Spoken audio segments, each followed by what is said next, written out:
So buttons are just awesome directives. People know a button means, hey, I should click on that. And you want to make sure your buttons are bold and have that high contrast. So you can see in the email example, the white on the dark blue or the blue on the white, is great contrast there. And consider using a color that isn't dominant in the email.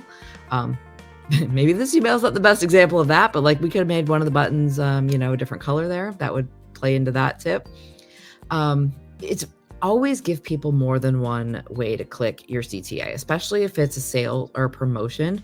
We might link it 3, 4 times, link it in the header, maybe link it on some of the copy with a hyperlink, have another button down below as many times as you can. And definitely on the logo is another, thing there. Just is link it as many times as you can, because people are different though. You might not think that a lot of them are going to see a copy hyperlink, but some of them do, and just give them every opportunity to click through.